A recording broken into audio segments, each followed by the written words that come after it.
Hey guys, welcome to the 30th edition. I think it's the 30th, Clappy? I think it's 30. Of the Clappy and Frank Show. We have the great honor of having my first CPG mentor. Was it 3 or 4 years ago? I came over to Yossi Zek and I said, I'm making this grape juice and seltzer drink. And, Kedem, the big monopolist in the food, kosher food world. I mean, that time, and that was, said, let me get a friend who works with Royal Wines, so I know that, and will be my mentor. And the great Yossi Zekon happily led me in my early journey in CPG. He was my first tasters. And he is I think, the first CPG, which means consumer packaged goods, founder in the Chabad community, right? Currently, I don't know, there's very few or none consumer packaged goods founders in the Chabad community that Raskin's Fish, correct. So Yossi, how'd you start? And I've one more thing. I remember as a kid, the first time I saw a fancy bottle of kosher wine was the Muscatini. I think it was Black Label, right? Used to be black? No, but if that's the first time you saw a fancy label, you're a very young kid. Wasn't it black? Wasn't it dark? Now it's like pink and white. What was your first label? What color was it? Same thing. The original Muscatini was a little more ornate, but it wasn't dark. It was a white. Yeah, no, this has been forever. Yeah, I'm getting old. Yossi, how did you start? No, you're just very young. My head was a black label with gold lettering. I don't know. My first memory of Joseph Zakon Winery is I was in the Zakon stationery and toy store on Kingston Avenue. Your legendary parents had a beautiful gift shop on Kingston Avenue. I believe your brother-in-law manages the store today. Always a positive experience going there with my children. And your parents were showing off, Tzalangiyar and all of us, your parents were showing off. My mother's still alive. There was, Tzalangiyar and your mother should be gesund and stark. There was an article in the New York Times, and they had it framed. It was about Joseph Zakon Wineries and about an award you won. They were showing it off to everybody. This is in the early 90s. They were so proud that their son's a famous winemaker. New York Times. It was the New York Times. Do you know, how did you get into the wine business? Back to Moshe. How did you get into the wine business growing up in Crown Heights and Terra? Well, it was this very simple growing up, being a teenager and not really appreciating kosher wine, not understanding what's so special about it, but yet we make kiddush on it, and yet it was something that's supposed to serve for, special occasions and for kings and things, and I'm saying something here just doesn't work. I mean, it was to the point I'm saying, can this wine really become Yain Nesach if no one likes it? But, it was a teenage question that I had, and I said, let me find out and what real wine is about. Either the teachers were lying to me, it's not true, that it's special, or we just don't know how to make kosher wine. Because, in Jewish tradition, in our day-to-day life, wine is the most chashuva thing in the world. I was actually at a shir on Shabbos. Rabbi Heller was saying that, and it's halacha and shulchan aruch, but I think people don't realize, if you make bar pri hagafen in a meal, you're not allowed to make shahakal on a drink anymore. You're yaitze shahakal. Just the way hamaitzi is all the food now, you don't make a bracha. When you make a hagafen, you do not make a bracha on coffee, on water.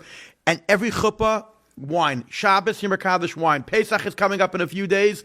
Arba Kaisis. So you're saying it's the most cherished special item in the world in Judaism, and the stuff didn't taste good?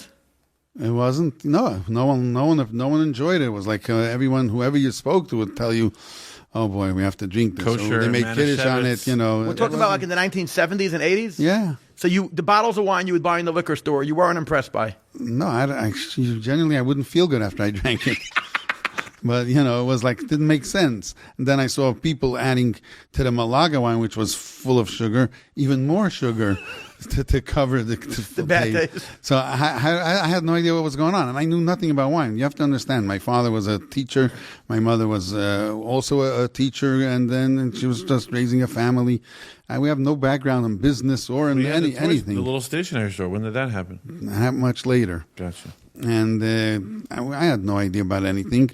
And but I was curious, so one day I said, "Let me find out." I took my mother's blender, bought some table grapes, stuck it in the blender, mashed it up. It came out a concoction of some compote that was, sweet and bitter because if you grind the seeds are very bitter. You're not supposed to grind the seeds. But what did I know?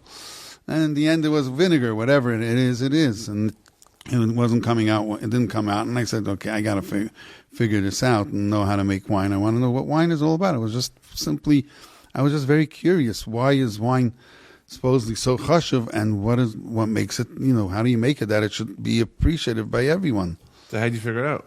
So I went to the library, which is still here, the library on Grand Army Plaza. The Rebbe went there once. Okay. There's a famous story. The Rebbe went once. I went there instead of sitting in yeshiva.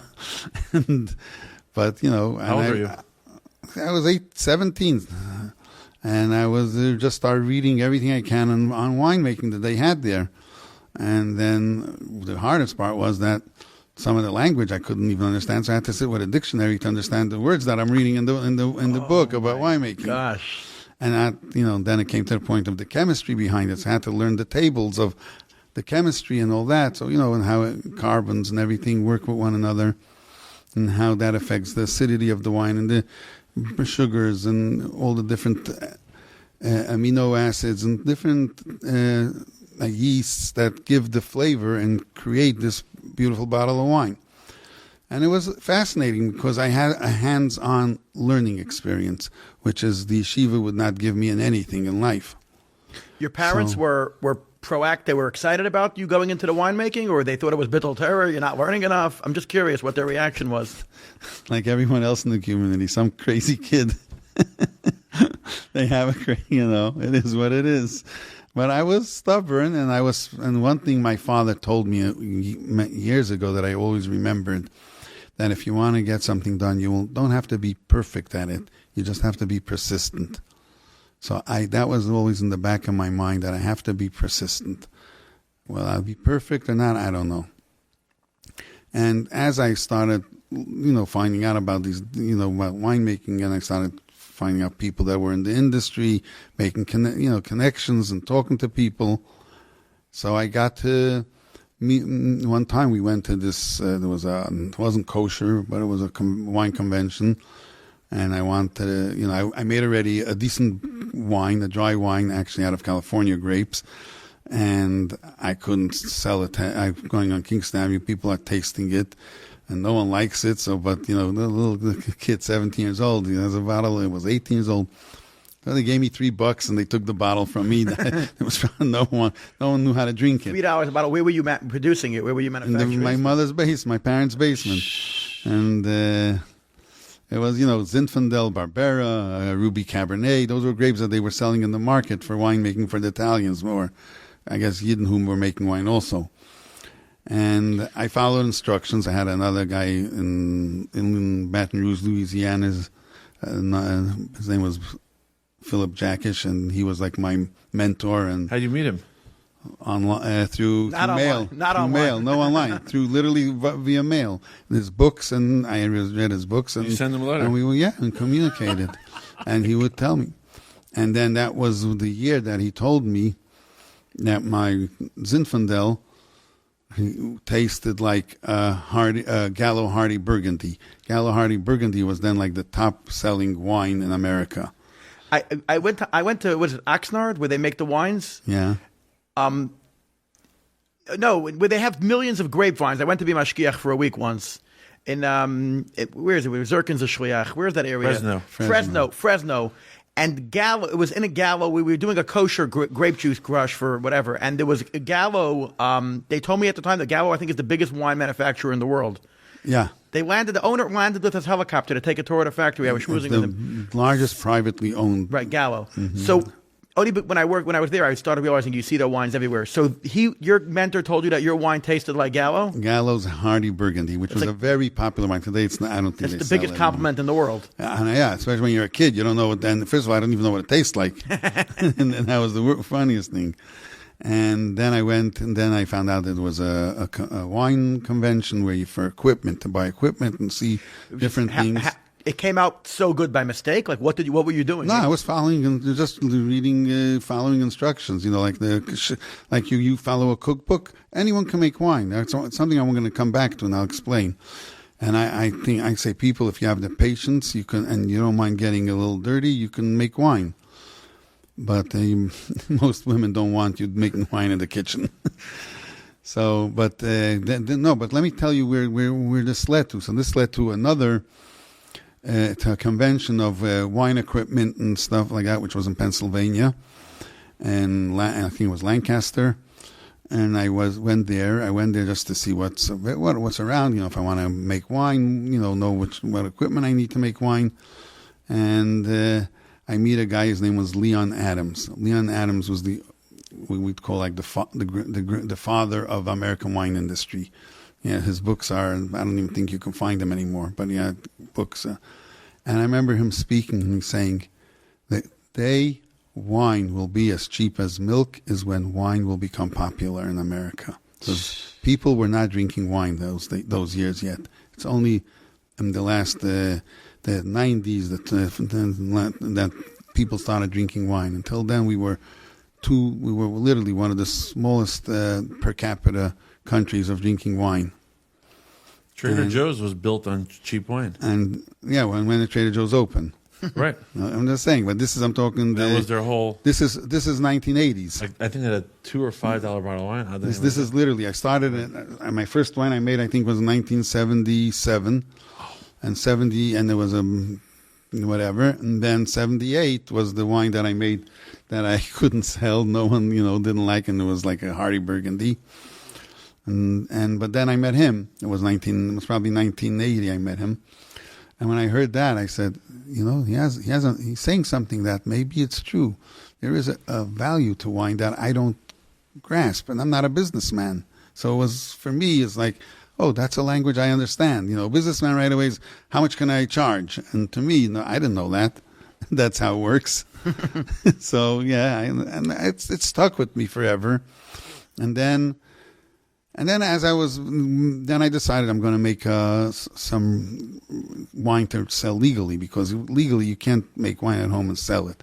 So when I went on Kingston Avenue, it was basically, I gave it to friends. It wasn't, legally selling. Wasn't official. Mm-hmm. And so from there we went. I went and decided I need to get a winery license to be able to make wine. And in those days, this was before 9/11. I can tell you the government was the nicest people to talk to. Really?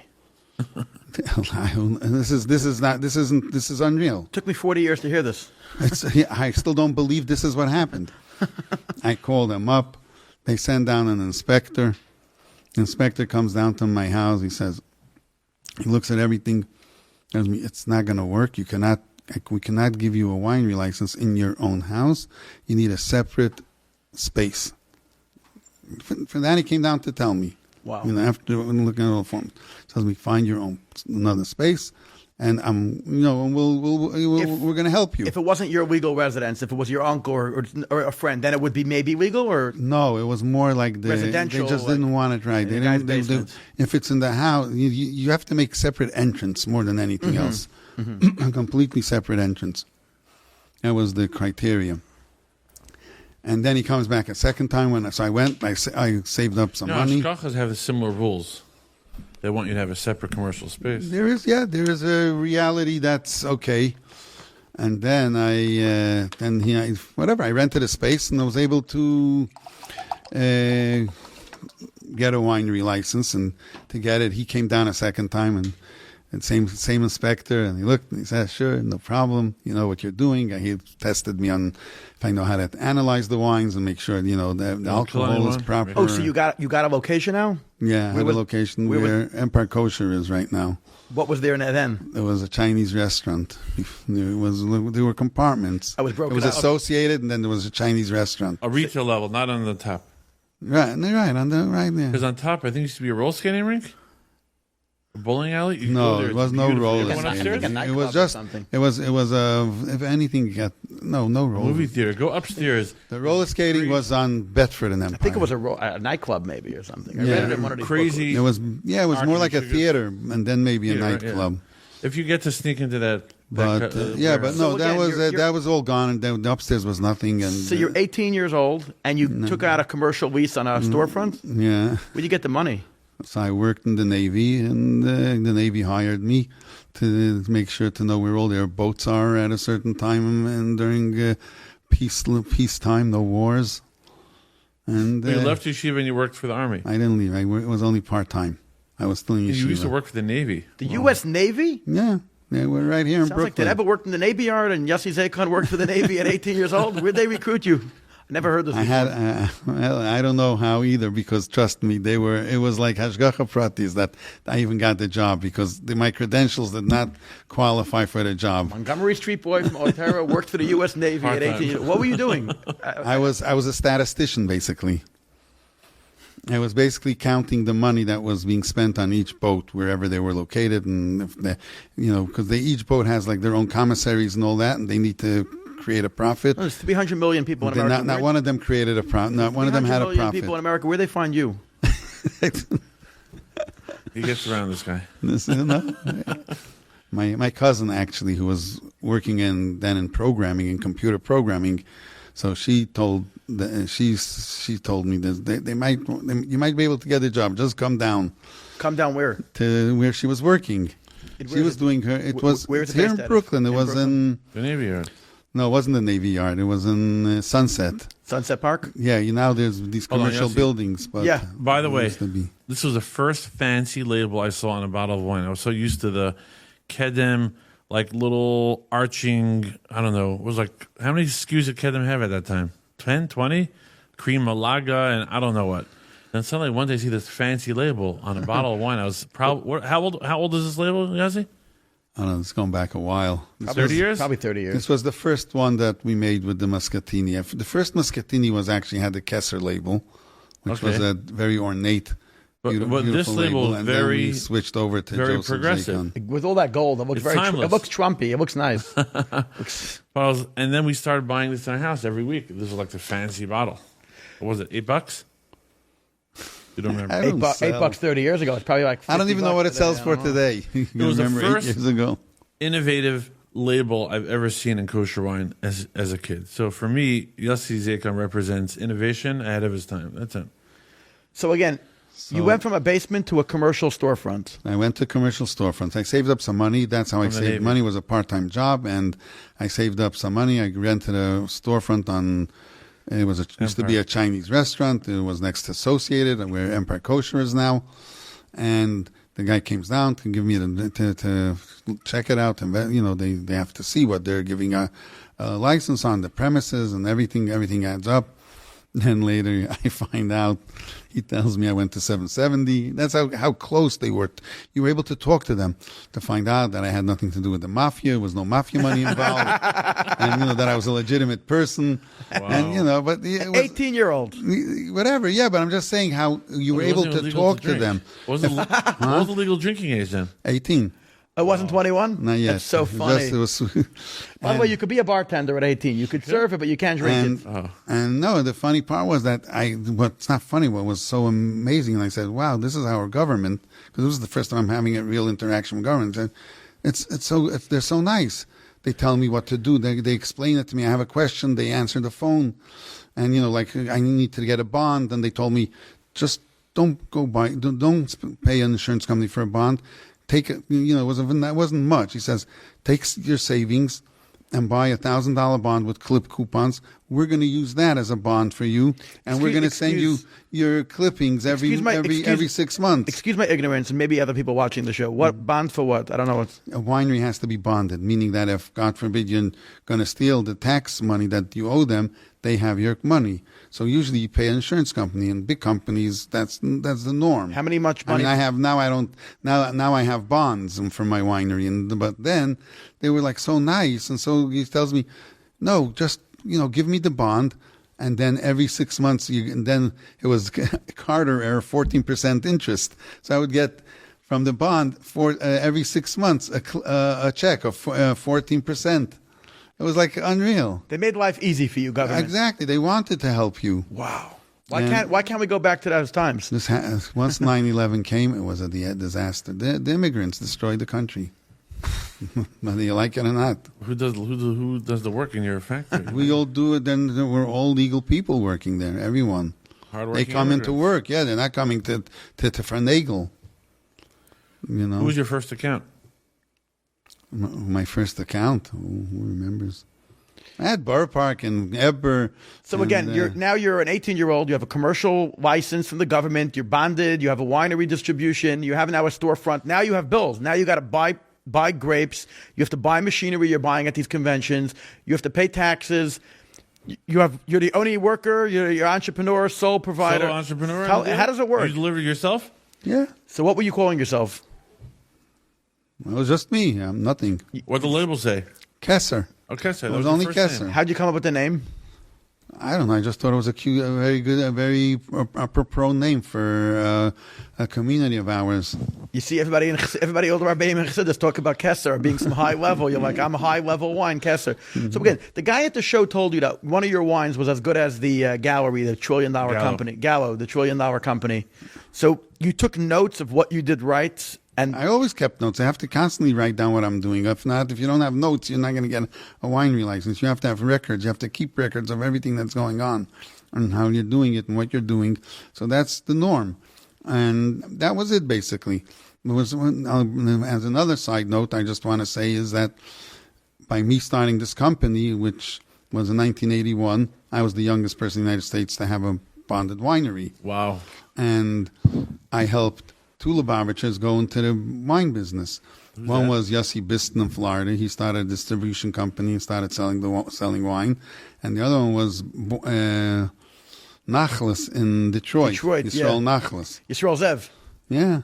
He He sold was wine? selling chemicals, and all of a sudden he became a wine distributor. Oh, So I in did. Detroit. Yeah, so it was like, that was really nice. And Didn't also Mr. Zucker invent or start Troy Ave in Bartanura? I have no idea. No comment on that. Okay. He worked for Kedem, and I don't know what more than that. Okay. And So you got media attention that you're the youngest bonded winery in America. right, and people really were curious and everything about it. And How many kosher wine stores were there in New York, New Jersey when you started?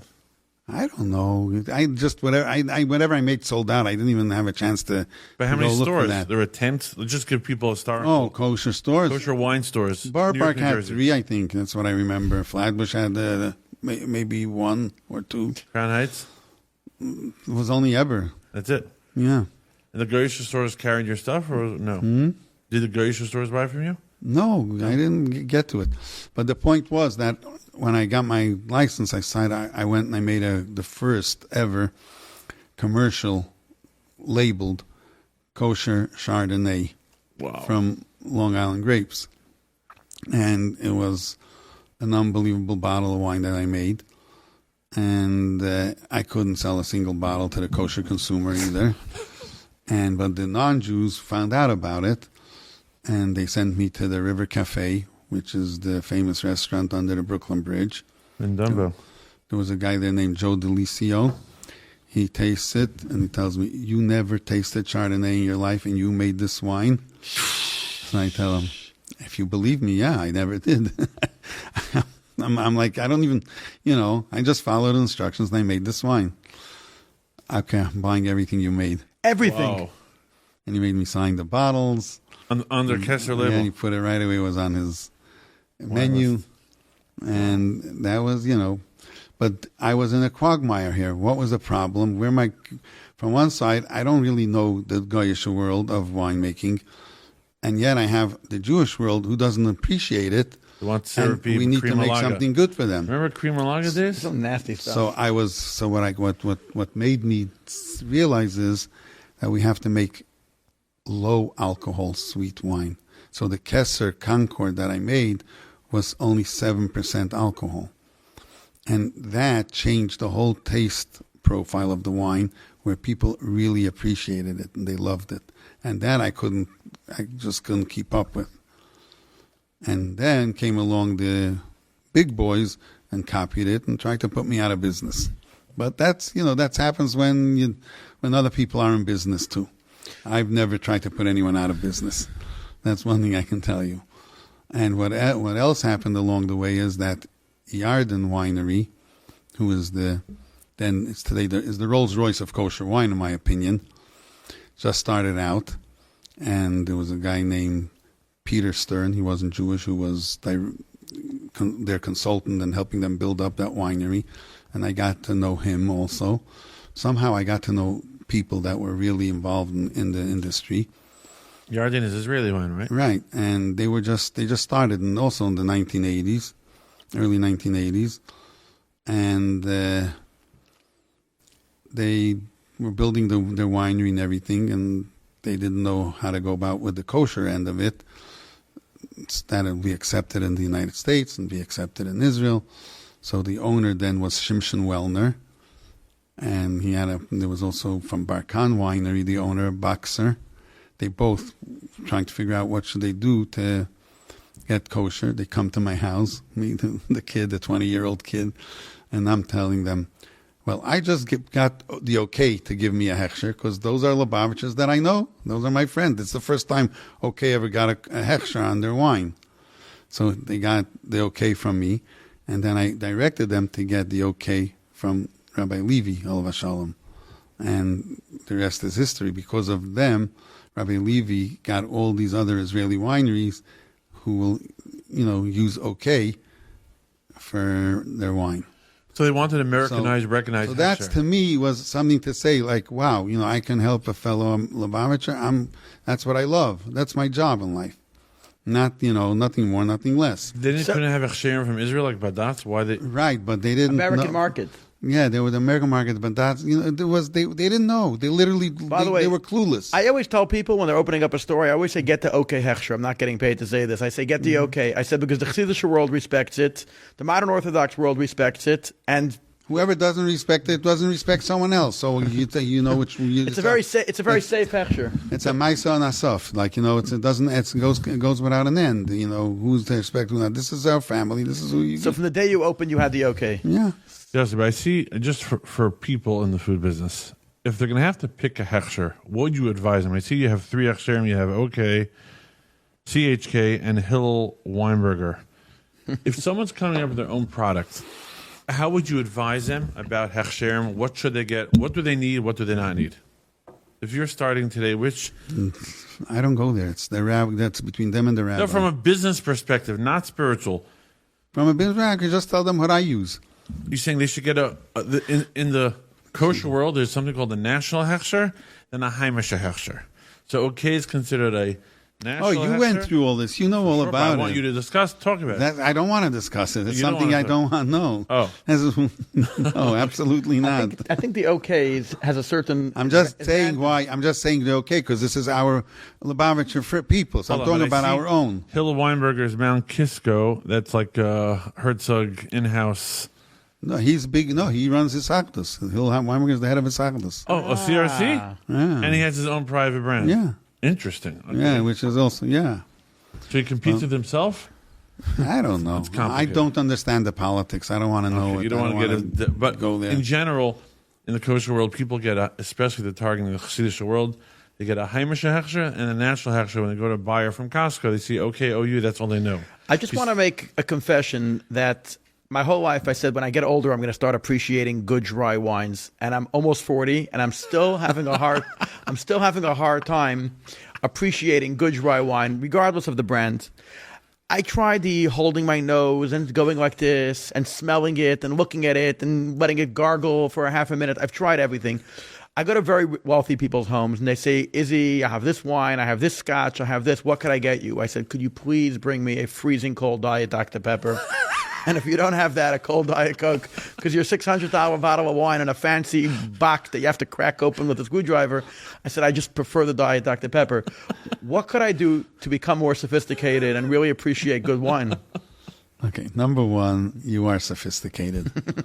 Number two, to appreciate anything, you have to appreciate who you are. So it doesn't matter. You like to eat? Love eating. Okay. Do you like chocolate or you like vanilla? I like both. Do you like strawberry or you like mango? More of a strawberry than a mango. Okay, there you go. So everything, wine is a food. That's all it is. It's food. It's the way it's made is that it takes, Hashem made that if you take a grape and you squeeze it, it will turn into wine on its own. The job is also that it shouldn't spoil. So the winemaker has one job, making sure that it doesn't spoil. Now, the difference in tastes and flavors and the expense of the wine is where the grapes are grown. If it's grown in Napa Valley, where an acre of land costs $50,000, and you're growing only 1 ton of grapes on an acre, this wine is going to be very expensive. So per pound, what does it market sell per pound? So it will be very expensive. Now, will it be very good quality? No, definitely it's going to have a certain smoothness, a certain taste to it, a certain flavor to it, that it will be very unique and different because it is so unique. The chef, the cook, whoever made it, has turned this grapes, into a very unique bottle of wine. However, most grapes are not grown like that. Most grapes are grown, you get 10 ton to the acre. And they're grown in different areas, not in the area like Napa Valley where the climate and the soil are, in perfect sync. Some grapes are grown in different climates, different soils. New York, for example, is very difficult to grow that type of quality grape. But we have the uniqueness of New York, which some people appreciate, but a lot fewer than they appreciate the typical California, Mediterranean style wines, which is Israelis and Italian and French. And for that matter, also Argentina and Chile. So they grow those type of grapes, and with those type of grapes, literally anyone can make wine. When dealing with New York State grapes, it requires a lot more work. Usually, you don't get enough sugar in the grapes; the acids are too high, and you got to know what you're doing. And it's all experience and what the chef knows how to prod it along. It should come out the way you want it. But to say that there's an inherent value in a bottle of wine that costs $100 compared to a bottle of wine that costs $20, there is and there isn't. If the person likes that wine and he can only get it if he pays $100, then fine, that's what it is. But if a person doesn't know that really much of a difference, or says the difference in taste between the 120 is not worth it for me, he's allowed to say that, and he should say that. It's the right thing to say. You are the only one who should decide if you like that wine or not because someone is making a lot of noise and saying, I bought a $100 bottle of wine and it's amazing wine. That's why you have to like it. So what's the most you spent on a bottle of wine? Take, for example, caviar. We don't know the non-kosher caviar. We've never tasted it, but non-kosher caviar is very expensive. Why is it very expensive? Because it's rare. It's hard to get a sturgeon to get that caviar. Kosher caviar is much less. And we don't know the difference in taste if we don't taste it. And people who have tasted it say, yeah, there is a difference in taste. So again, there's certain values in wines inherently if they're grown a certain way, come from a certain place where it's very expensive. But it all has to do with what's in the grape. But 1 second. We know in real estate, location. So the exact contractor could build the exact house on Park Avenue and it'll be $17 million, or he could build it in Utah and it will cost $1.2 million. So you're paying 16 times more because of the location, but it's the exact same house.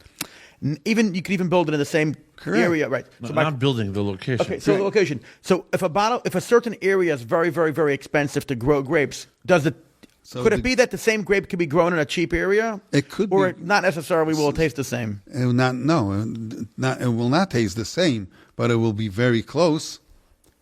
That's the difference. And, it's like you're saying real estate. Take, for example, art.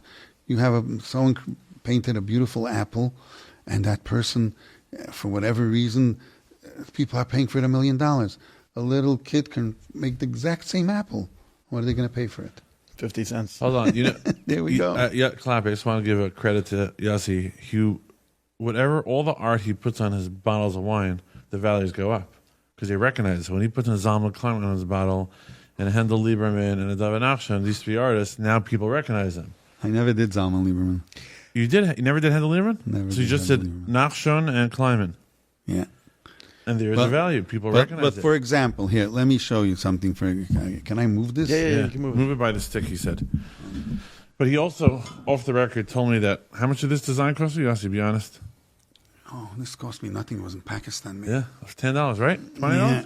Isn't that crazy? This is camouflage? No, it's from No, it was Upwork. $150. Oh, A guy it in was. Pakistan. did it. Upwork, yeah. Yeah, Upwork. People think you have to go to design firms, spend $10,000-$20,000. Yeah, but then I needed in-house someone to. He wasn't. You You have to touch it up? You can't work with them. Yeah. Okay.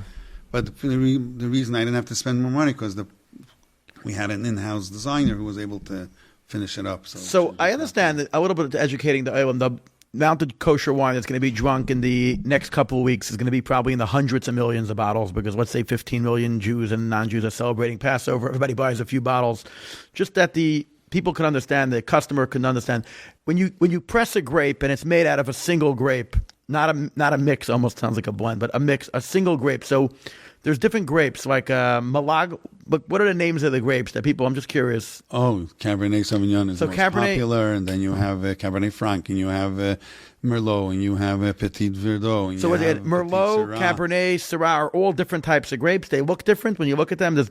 How many variations of grapes are there? I'm just curious. Oh, there actually could be thousands, but how many do we actually use? There's the popular ones, but if So- you go to Europe, there's so many different ones they have. And the grapes you buy in the grocery store are not wine grapes, The right? French hybrids that we grow here in New York State is phenomenal amount. But that's So just but she always says, give me three things. Let's go through 5 quick things about a grape. So there's the actual type of grape, a Merlot grape or a Cabernet grape or a French grape. So then there's the grape.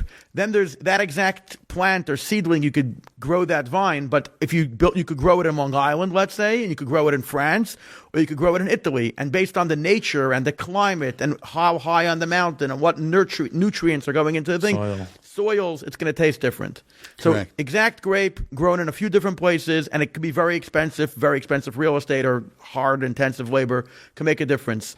Now, when it comes to wine being extremely strong, 16, 17% versus a 3 or 4% alcohol content level, what's in 10 seconds of chemistry, what's making a grape wine be 16% versus a 3 or 4%? Okay.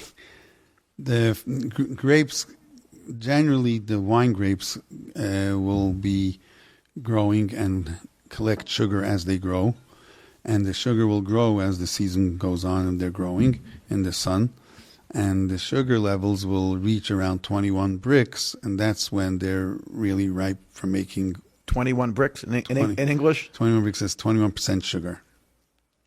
And Sugar turns into alcohol. the So sugar 21%. it turns sugar. Now, that's the norm here in New York. In California or Israel or any of the warm climates, it'll be anywhere from 24 to 26 to 28. Percent alcohol? Sugar. Sugar. Right. Now, each 2% of sugar makes 1% alcohol and 1% carbon dioxide. The bubbles that you see in champagne, the real champagne can be made, the real champagne is by preserving the carbon dioxide from the fermentation of the wine. You could also add CO2 to it, like seltzer, and call it, you can't call it champagne and whatever, but it'll be similar. It won't taste the same. You're faking the process. Yeah, right, whatever, yeah. It's called artificially carbonated, or you could do a Charmat process where you can take all the wine and put it into a tank and let it create bubbles. So that's more similar to the regular champagne. And then there's the expensive ones that are made in the bottle itself, which is a very tedious, laborious work. But the point is that each 2% will give you 1% alcohol. So now if you have 21% sugar, But 11% alcohol. you end up with 11% alcohol. So you have a dry wine and no more sugar. The sugar is all gone, right? Now, if you want it to be 7% alcohol, you ferment only how much sugar? Figure it out. You want 7, 3.5, You only 20, ferment 14. 14. And the remainder remains sweet in the wine, which is what you have when I make the eminent Passover wine. How do I stop the fermentation? Because once it starts fermenting, by nature, it just wants to go. So originally we do is we filter it to reduce the yeast count. We chill it down as much as we can. And we ferment it very slowly so that we can control the fermentation to give it a final freeze down that it stops fermenting.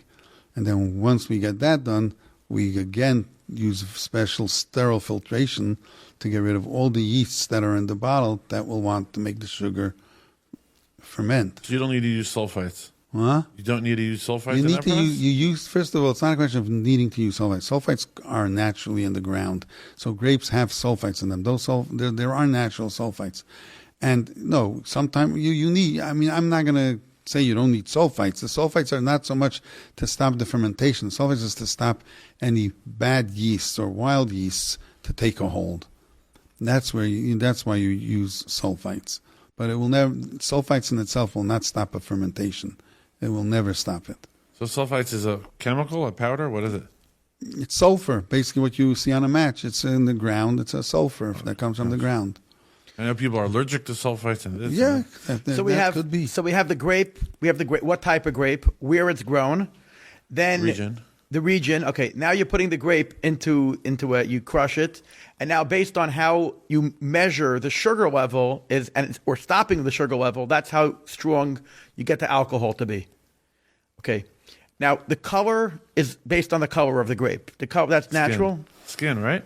Right, no, right. So most grapes, the color comes from the skin. There are some grapes that have in themselves their color within them, but those are not popular wine grapes.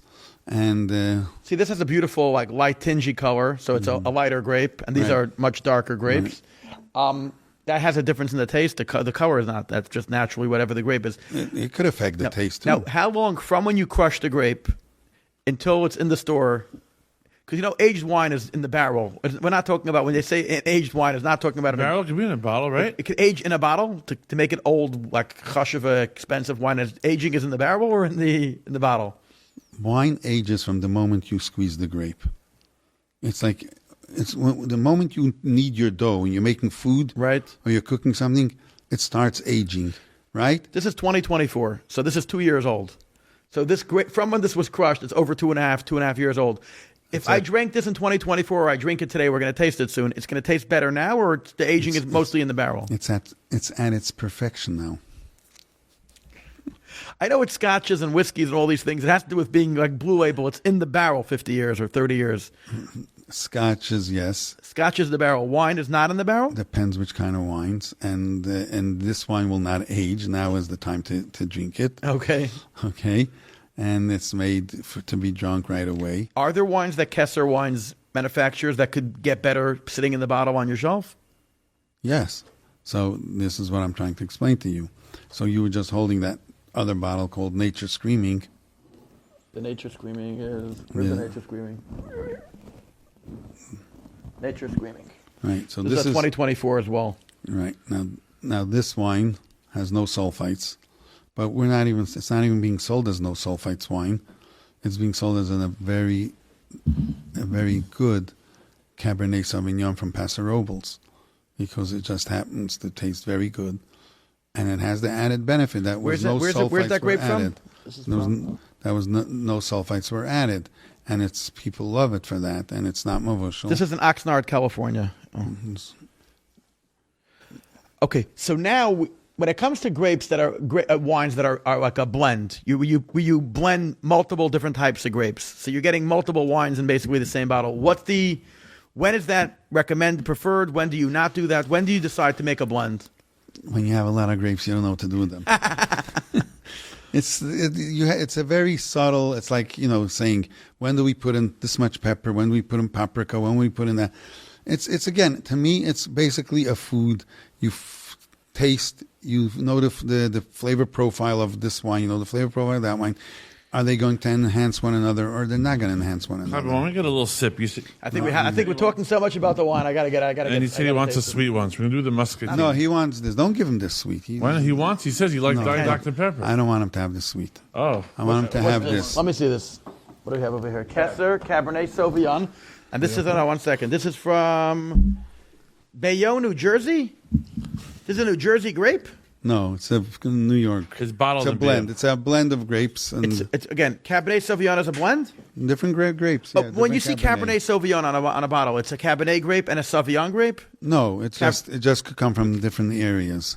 So this particular one is a proprietary secret of where these grapes come from. This one is a secret in general, or this one? This one. Okay, pass it. I'll open. I have the opener. Oh, let's get this. Let's get busy over here. By the way, when it comes to corkscrews, $1 corkscrew versus a $200 corkscrew, could one of them affect the cork to make a taste in the wine, or there's not happening? Cork, if you have a bad cork, No, cork, not it'll corkscrew. spoil the wine. No, the cork itself. The cork, you can sometimes come by a bad cork and it will spoil the wine, yes. I'm finding that some of them don't have the real cork feel. I'm finding that some wines today have like a rubbery fake feel. that shouldn't be done. It should be That's cheaper, right? It should be made out of a real cork. No, because they're afraid of the real corks. They had too many problems with real corks being spoiled. They didn't have a good supplier or something, so they just solved all the problems by using that. Rubber. Rubber. And it's cheaper, you're right. Also cheaper too, right? But it makes the wine look cheaper also. You don't do any rubber corks. No comment. Kessler No, doesn't. I don't. You don't. I do screw caps. This I'd is rather do a mavushal screw or cap. not mavushal? This is mavushal. Mavushal? Rabbi You should Zakon, give- tell me about. You should give this to the cameraman. First of all, you have to go like this. No, got to go like this. Yes, yeah. Can you tell us how to Is drink he them? here? Is the cameraman here? Okay, I went like this. I went like this. Then you're supposed to go like this, right? You go like this. The cameraman will show you how. Oh, He's he's into he it? told me he became a dry wine drinker. Baruch atah Yankee, dinoi. come on set. Eloheinu melech haolam, B'yedei pri hagafen. I mean, Yankee, come on set. You'll do it later. Okay. No, come on set, Yankee. We never had Yankee on set. We should have him on set. Delicious. This is delicious. look, you see, he became now a dry wine drinker. It's good. I found that very expensive wine, I could taste the difference. Let's take this bottle. You take the cup. Yeah, this one. Oh, straight in. In a coffee mug, doesn't taste the same. Bring enough glasses. I have to bring another. Take mine. Ooh. Oh, this is good. How much does this bottle retail for? They say it's worth about $30. And you charge? I don't. I can tell you just what the stores are selling it for. I don't charge anything. This sells for $30 in the store. No, sells for $7. $7? This is $7? Yep. You could have told me 100. I'd be like, It's sold out already, so it Sold doesn't out. matter. 12%. Now, isn't there a big oversupply of grapes these days because of China is not importing? So that means that you get higher quality grapes for cheaper today? No, so one of the reasons I was able to create this bottle for such a valuable price, and which is my goal in life, is to be able to make decent wine for people who are financially struggling, and should be able to buy Value driven. a good bottle of wine in our own Lubavitch community, especially because every community has wines today, and everyone's making wines. Is the reason why I made that bottle. And I was literally, because of the downshift in wine consumption in the U.S., which is contributed, they say, to one, Ozempic, and two, people are using marijuana instead of alcohol. So the wines, literally, alcohol sales, wine sales in the U.S. is down 40%. Whoa. Since when? The last few years? Yeah, the last 2 years. So I think people are more health conscious also. yeah, well, Wine younger not healthy? people- Isn't wine healthy? Alcohol. so Younger people aren't drinking So those pills. fortunate for me was that I was able to get some of these grapes that were going into $100 bottles of wine. The farmer just said, I'll give it to you for $500 a ton instead of $3,000 a ton. Wow. So I heard they're tearing down vineyards now. they're tearing down. Yeah, all that is happening. So what's going to be next year? I don't know. But for now, I was able to do something good for the community. I did it. And it's a This is your beautiful... chesed project right here. It's not, no, it's a beautiful product. It's a beautiful wine. It's a beautiful, the label came together beautiful. We changed the label, which is really nice. Wow. Where's the dancing one? I really like that one. That's the Farbrengen. I didn't bring that. I forgot to bring that. He did. That's selling a lot too. The package is amazing. You took like. That's same- also a Lubavitcher boy created this design. Yeah, his name is Schmerling Chocolate. Units. Wow. Yeah, he lives in Boston. And he was Shai's friend. And Shai tells me, he's my friend. Ask him. I said, fine. I have no problem. I love to help my own. I don't want to go outside. Yes, yeah, like I said, you were super helpful when I started my first brand. The Chassidische Chevre, they're really like the guys that use schmaltz on Pesach, and they like eat the matzah 3 tables away from where they eat the meal. I know the really Chassidische Chevre, it's a fact, they only drink eminent Passover wine. When did this eminent label come in that like the really Chassidische from people drink every Pesach? I don't know. Is it the one that you don't add anything, or you do something special to it, or Yeah, whatever. And everyone can make this wine. You know something? To me, I say if someone who's really conscious of his food on Pesach, he has to make his own wine. You're taking yourself out of business, Yossi. I'm not worried. I'll help Yossi, him. from I'll help squeezing the them. grape to ready in the bottle, how long does it take? Well, it all depends. Some wines can take a. What's the minimum? If I want to make my wine today, could I have it ready for Pesach? Yeah. I No, could- today, no. I Today can't. you're- isn't it you 40 need- days or something? Exactly. You could, but you can. Let's say, buy after Pesach. Buy. I think. Yossi, if I after squeeze Pesach- the grape today, Listen- how No, he long said did you it need take? 40 days. Listen to Shah, me. You said that. He's Today you can't. There's no 40 days.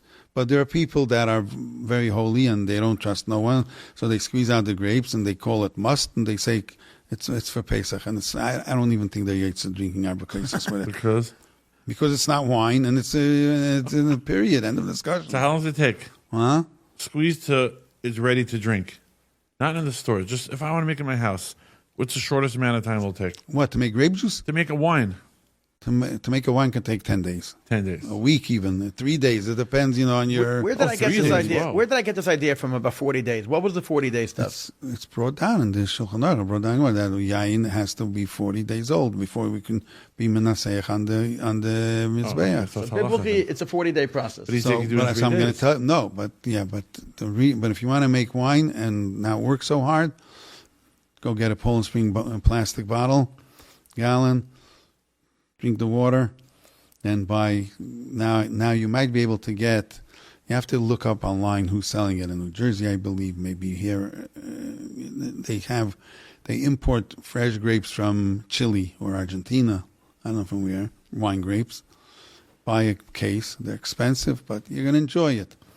Take each grape off the stem, put it into the bottle. It's tedious. Fill it up. Fill the grapes up till the top. As much as you can. Don't overfill it because whatever. Till the top. Put the cap back on. Don't tighten the cap. Just enough for any air when it starts fermenting to escape. And as long as no dirt gets back inside, the grapes on the bottom will, from their own gravity and pressure, start squeezing. You'll start having juice on the bottom. 40 days later, you're going to have a wine. The wine is going to be very sweet. There's still a lot of wine in the grapes, and it's going to be a light color, even if you're using red grapes. But it's definitely going to be a nice, sweet, bubbly. It's going to be very bubbly because all the the carbon dioxide is still in there. Remember, I told you when you ferment the sugar, But you think even with the cap loose, you can get CO2 built up? so the CO2 should get out. But Will you get don't out, want right. dirt to go in. So you have to seal it. You How don't want tight? you don't want oxygen to go So in. how tight do you have to? You don't tighten it. You You just don't seal it enough that nothing goes back in. As long as the can escape. just Otherwise, put the grapes otherwise in, the that's bottle it? will explode. Oh, you just put the grapes in and walk away. Yeah, and walk Wow, away, 40 come days back. later. Yeah, come back 40 days later. A few years ago, there was an article, I think it was on COL, that your son was in Olatera 8th grade, maybe Rabbi Feldman's class. Yeah, and we did made wine. You We made a made that wine project. experiment or whatever. And I was thinking to myself, it's so beautiful. You talk about wine, you talk about tzitzis, you talk about all these kedusha things, you talk about karbanos all day, but kids are not going to farms. I thought it was so beautiful that you came down to yeshiva and you made a wine experiment. Is this how you did it with this Poland Spring bottle? Yeah, With Chile? yeah, but it was very high in alcohol because the grapes were so high in sugar. 14-year-olds were getting high in alcohol. It was unbelievable. But it was a fun And they all project. came home with what, a gallon? It was a gallon bottle? 2 bottles or 3 Two bottles of wine. Yossi, as a CPG guy retail, how do you get that spot in Empire Kosher, that perfect end cap right when you walk in? Do you have some type of deal? You have that perfect spot always. Where his wine is? Empire Kosher is the best location in the entire supermarket. Oh, that's always. because it's Pesach and they No, all year round you have that spot right when you walk in. I don't know, because it's a staple that people buy They every put it right in Shabbos. front. To go schlep ahead, I guess. He has the it's best easy. spot in Empire Let's see, Kosher. I think we got a little caught off guard. We were discussing Oh, how a we Chinese. started the You went to a business? Chinese Oh, right, right. restaurant. You were the guy making it, distributing it to stores in Borough Park. How Himself. did you become this multi-million-dollar mega brand? I want to know. I'm still caught up on how this happened. It's a lot more than that. So let's make shidduchim. It's really Tell me a bit about this experience. there's something that I met Shirley and I can't get enough of him. An old problem. Yeah, I met you, and I said, "Oh, you can bother me again." He should bring every new sample to Yossi. So you said the Chinese. By the way, it's not only him that I love so much. I spent Pesach many years with him and his Rebbitzin. His Rebbitzin is an amazing, incredible, Eishes Chayil, Tzadekis, incredible personality, good person.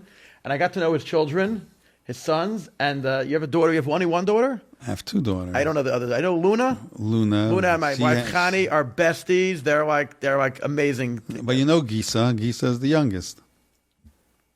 Who's Luna?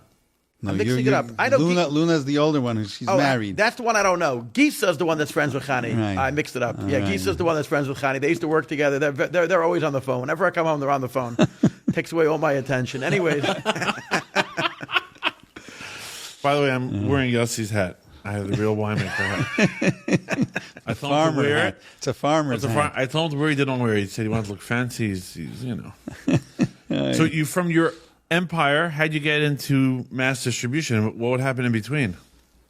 So what happened Was it all up from there? Was it all up? I was building the brand for 10 years, basically. 81 to 91. Right. Meanwhile, as I was building this brand, people were finding out about me. The New York Times somehow found out that I was making wine here in Brooklyn. You have to understand, Brooklyn was a place that no one was excited about. Clappy, I remember the West End. What'd you say? West End of Long He used Island. to write in the label. That He was stopped. because- I don't know why. Because if we put Brooklyn, it was like, you had no. He stopped writing it. Hold on. They'd run away. Yossi, Today, stop right? writing Everything it. is Brooklyn. You stopped writing West End, Long Island. No, it's there somewhere on the label. He used to love like Cheperu, the West End. He made it sound Long Island was chasher. Now Brooklyn's more chasher than Long Island. So Brooklyn is very trendy and cool today. Today you Right, write but Brooklyn. in those it's days, amazing. it was like, oh my gosh. And then, so whatever. So this guy's name is Frank Pryle, an Irishman, a really nice guy. And he came, he said, I would like to do an interview. He taste the wine. So he comes, comes to my mother, comes to our house. My mother, she made him a lunch.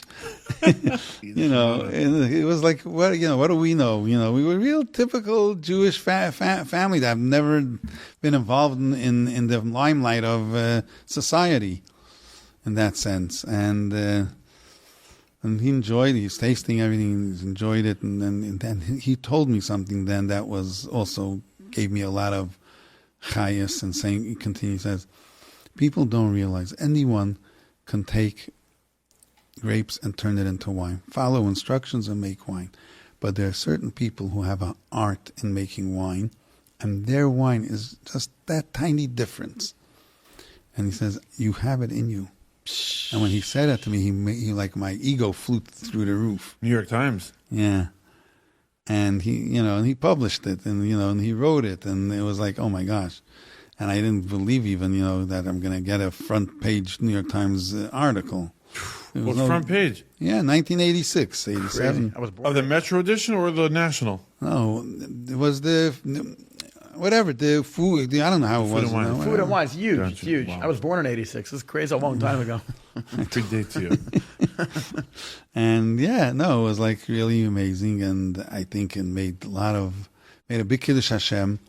And the reports were coming because in those days there was like no social media, nothing. It's all the printed papers. So people sitting. So when I'm getting a report, and someone's calling me, "Where's this guy? I'm flying to Egypt and I'm reading the New York Times. Who the hell are you?" And he got flack for it also from a lot of the people who had their noses up in the wine industry. Why are you wasting your time with this guy? 20-something-year-old kid. But he was such a sweet man, such a straight, honest man. Did sales skyrocket? It was crazy. It was like I didn't know, how to go about it because I'm not a businessman. So I literally didn't know where to go from there. And then CNN came. Wow. And they did a whole story on me. So, and it was the early days of CNN when no one saw them as a bad station. And it was just quite fascinating. I had a grapevine growing in the backyard, and they were fascinated about the grapevine that was growing. In Brooklyn. Yeah. You could grow grapes in Brooklyn? For sure. Yeah. If I would ever have an opportunity to grow grapes in Brooklyn, I probably can grow one of the best quality grapes in Brooklyn. We have a microclimate in Brooklyn for grape growing. You do it on a rooftop. All these rooftops. What happens in the winter to the vine? You need ground. What happens to the vine in the winter when it's 20 below zero here? So this is a fun. This year was a once in a. It doesn't happen often, and if you grow them properly, Brooklyn can survive. Wow. Grapevines can survive at 20 degrees, but In Canada, they have these late harvest frozen grapes, or no? Canada. Well, this year we're going to see what's going to happen. This was a harsh winter, and it the freezing temperatures lasted way too long. So we'll see, we'll find out. Our biggest worry right now is comes June, May, when the flowering of the grapes comes out, and then all of a sudden we have a frost, and they're very delicate, and they get killed. And then it's a big problem, and that's why a farmer really davens to Hashem and knows that he's in his Hashem's hands. The same bracha. Same Talamato bracha. They mean serious everything. stuff over here. To him, he knows he has no control. Yeah, we're used to certain trends. We follow. This happens. These years for going on this way, years going on this way. But yeah, the bottom line, it's whoever thought a hurricane will hit here. So did that become your full-time parnasa from 18 until today? Yeah. Full-time business. Yeah. So Baruch Hashem was very successful. Well, we're going to take a small break CHK to talk about our sponsors. Besides drinking a lot of wine on Pesach, 4 cups of wine, it's very important to have very, very mehuderdike shmura matzah. This is the handmade shmura matzah made in Brooklyn, made out of flour and water, nothing else. Brooklyn water. Brooklyn water, the best water in the world. This is the matzah that the Rebbe used to eat. Maim Shalanu. Yeah. This is the matzah that the spring well, 100% from 770 spring. 770. This is the shmur matzah that's baked by Lubavitch on Albany Avenue for the last 100 years, and this shmur matzah is the one that the Rebbe used to use and give out and distribute. It's the most quality matzah, the most kosher matzah, and the tastiest matzah. So again, what's the website? And they've succeeded in making them thin. Yeah, now they're very thin. They used to be thicker, now they're thin. Just a little highlights. It's LubavitchMatzah.com. You use code ClappyFrank, and you get what was it? It's a 10% off. I heard there's some shortage of matzah because of Israel and the shipping. I don't know, but definitely it's sold in Crown Heights. It's sold in all matzah stores, including their bakery on Albany Avenue, Albany and the corner of Empire in Albany. You could get it in Pomegranate, KRM, Meishes, Glatt Martin Avenue M in Muncie. It's at Rockland Kosher, Evergreen, Wesley Kosher, and Hatzvacha grocery store, and many, many more locations. This is the finest quality matzah. The taste is phenomenal. Use the code ClappyFrank. I think it's 10 or 15% off. It's phenomenal matzah. And how cool delicious is it to bring your kids to the bakery on Albany Avenue and show them this is the matzah we're going to be using in our house. Not in Ukraine, Africa matzah, no. The matzah local. If it's not Crown Heights, CHK, it also has Rabbi Gorelick from Anshe Lubavitch. It's the top Hechsherim in the world. It says it doesn't get more kosher than this. So today's a CHK show of Zakon. I remember every year, put it back on, used to put a picture of the Rabbi Azdaba, right? Used to put a picture on the web, COL, of Rabbi Azdaba coming to check out your wine. Sometimes, not every time. In my head, it's every time. Oh, really? Now, when you're sitting at the matzah, you're sitting with the matzah and the Zakon wine, you need a Haggadah. Now, there's no room on the table. Between the matzahs and the wine, there's no room on the table, so Kahas produced a Haggadah that takes up less than 25% of the table space of our traditional Haggadah. How gorgeous is this? How gorgeous is this? It has all the Rebbe's Biyurim. It tells you when to break the matzah, when to drink the wine, when to refill the cup. You go on the website, kahat.org, and you put in Clappy in the code. You get 15% off. Order them very quickly. They're selling fast. Comes in a gorgeous, gorgeous gift box. Everything packages really well from Kahas. Kahas knows how to do things They know everything they do is to perfection. Top. Beautiful gift box. Beautiful Haggadah. Yes, Clap. Which artwork do you prefer? The new Haggadah artwork or the old one? This is very modern. This is not the climate artwork, but this is beautiful modern artwork. Answer the question. Stop dodging the question. I prefer the climate Haggadah. The artwork. The art. This is more practical. The other one has nicer pictures. You buy both. They're both for sale at kahat.org. If we can go through the Haggadah by just looking at the pictures, huh? Yeah. Moving on to what's our next? Moving on to our next corporate sponsor, we have Schmerling Chocolate. It's not Pesach until you have Schmerling Chocolate. For Purim, we were telling everybody to buy the minors, the thin little skinny ones that are delicious. But for Pesach, you want to give people full bars. You want to get the kids to come to the Seder table, full bars, the best hechsherim. By the way, It's the healthiest. The healthiest. Is that the 70 85%? This is the 72% cocoa. Oh, okay, that's a little more They say the sugar. one with Yossi, the you horse. got, They you say got the along one- with the neighbor, Yossi, or no? Sure. They look across the street. Schmerling Chocolate. When you want to get the kids I to go don't in the stop car. eating the 85%. If you want to get the kids in the car to go to the Chalamite trips, you just go to the car and you start holding the bar of chocolate, and all the kids come running. Schmerling Chocolate is where it's happening. A lot of flavors. How many flavors does Schmerling have for Pesach? I 30? don't know. A lot. It's high And up I was there. just telling his brother-in-law, who's our new sponsor, Yossi Malamed, who told me I have to mention that Yossi learned with Rabbi Gerlitzky for how many years? You have a shir with Rabbi Gerlitzky. Since I'm 14. Wow. To Rosh Hashiva, Rabbi Gerlitzky. Top. The Haris to be Rabbi Gerlitzky, the senior Rosh Hashiva in Alei Terez Zal. Boom. But on that note, and I know I've seen Yossi Malamed learns with Rabbi Gerlitzky. No, he learns, He's very close to Rabbi Gerlitzky. Yeah. And he just launched a new company called Oasis Mint. OasisMint.com. Yeah, oasismint.com. OasisMint.com. When you want to buy gold and silver, you know, when the Yidden left Mitzrayim, they left with all the gold and silver. Gold and silver are skyrocketing. You buy bullion from Oasis Silver, a trusted Oasis Mint. OasisMint.com. You want to buy from a trusted, reputable person. When you spend $4 or $5 grand on ounces of silver and gold, you buy bullion, 100 ounces, whatever it is they have on their website. By the time they ship you the gold and silver, it goes up in price while you're checking the tracking. I mean, you want to get in. This is not Trusted. speculative. Here you're getting bullion. It comes into your house. You're holding on to it. It goes up. You could buy it for pennies above melt value. So Oasis Malamed has been involved in collectibles. How many they're years? legendary in Over the world. 50 years, the Yeah, family. for sure. So OasisMint.com. You buy the gold and silver. You They have a great team there. Great team. Great In customer Brooklyn, service. located in Brooklyn. It's a Brooklyn-based company. Brooklyn-based company, Empire Boulevard. Doesn't So- get better. OasisMint.com. That's it. Gold, silver, bullion, collectibles. You buy it. By the time it gets to your house, it usually goes up in value. Speaking of Brooklyn, Speaking of Brooklyn, when you go to the Haggadah, when you do the Haggadah, you need the Haggadah. Haggadah makes the legendary lady fingers. They make the 7-layer cakes. They now have individually wrapped boxes of little packaged cookies for Chalamite trips to get the Candies. kids happy. Candies. how was They the have- Luction Clappy? The Bubby's Luction I bought yesterday.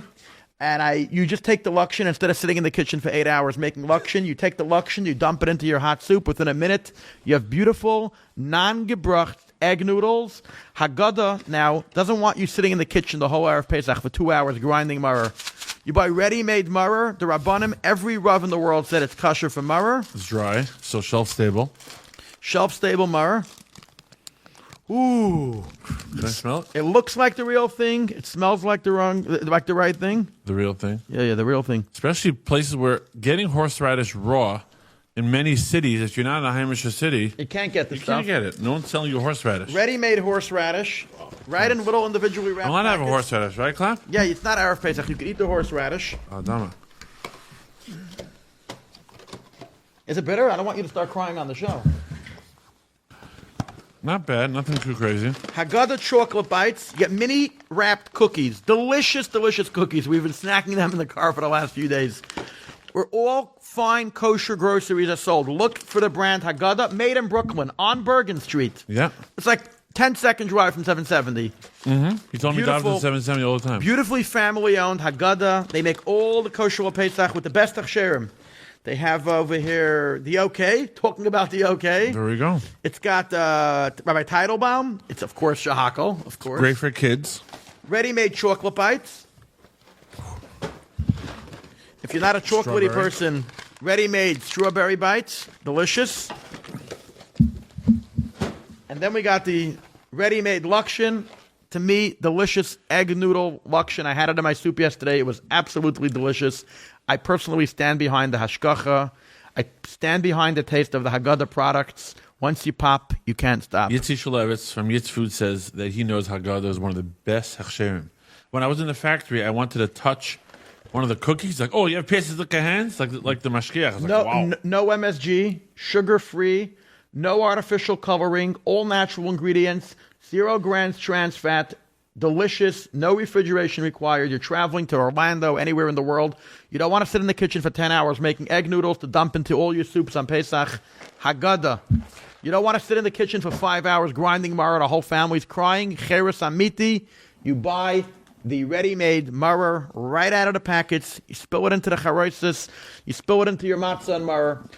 Now, What about meat? If you need meat on Yom Tov, if you need meat on Yom Tov, grill. or if your house is kosher Pesach and you need to eat in a fancy restaurant for the next few nights, CH Butcher. CH Butcher, their beautiful restaurant on Troy Avenue, their beautiful butcher on Albany Avenue. CH Butcher, get the Manhattan upscale experience on Troy Avenue and Albany Avenue. Longest sponsor I think we have. Longest sponsor. Customers are all buying at CH Butcher. It's quality American Angus beef.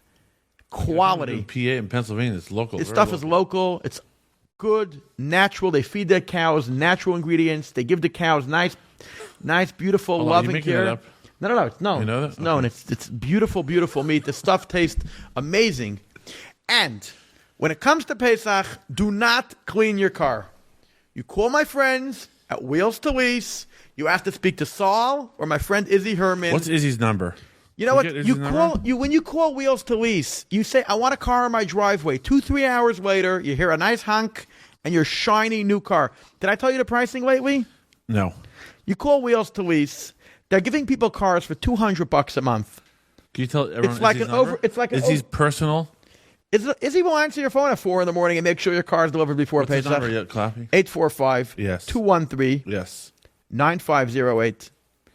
But you call Wheels to Lease, you ask to speak to Izzy or Saul, you'll get quality. Pilots are in the 400 range. Odysseys are in the 400 range. Sentras are in the $200 range. Don't clean a car, just get a new car from my friends at Wheels to Lease, and you're good to go. 100%. 1,000%. I just want to say I was excited to get Wheels to Lease because until Wheels to Lease, we looked like a very Chabad only podcast. And suddenly got the Hechsher Wheels to Lease. They're a sponsor. You know, we brought in. When you come into their office and you see 20, 30 people, phones and cars and honking and trucks are pulling up and cars are leaving and it's a matziv. It's a matziv. Yossi Feinerman from Five Towns Jewish News told me, he's like, Moshe, when I just started my magazine, the first and only sponsor I got was Wheels to Lease. So Wheels to Lease You know what? are they're cutting edge. The cars, They're the there cars sell to help themselves. you when you start. And the thing with Yossi Zekon, when I just started my drink, I was all nervous, tried to get involved in the drink business. I came to Yossi Zekon in his house on Montgomery Street, and he was welcoming, encouraging. He was one of my first cheerleaders. So That's the way we do it. first cheer. By the way, Clappy, first cheerleaders you never forget. When the guys all come on board, you're successful, ready, blah blah blah. They'll say, "Oh, blah blah." Bro, no new friends being mazakt. The guys in the beginning who are there to start, who help you to start, you never forget. Rabbi Yossi, from Empire Boulevard, from the Chinese restaurant, to being in the New York Times, to companies saying they want to buy out everything you make in the Chardonnay, Italians. We're not even talking about Hamish Yid and friends. Big multi-conglomerates saying they want you to sign the bottles and buy every bottle. River New Cafe. York Times giving you front cover exposure. How do you go from a storefront on Empire Boulevard to becoming a world-recognized brand? What was your next step? Production. I needed to have a place to produce, and to really produce in any quantities that it should make economically sense required a very big investment of money. And people were throwing money at me, but I, being who I am, I said, I'm not going to take money from people, be enslaved to people for something that I'm going to have to do work, and I'm not sure, if that's the right way to do it. But so I resisted. And then, which happened, was probably 1988. I don't remember what year.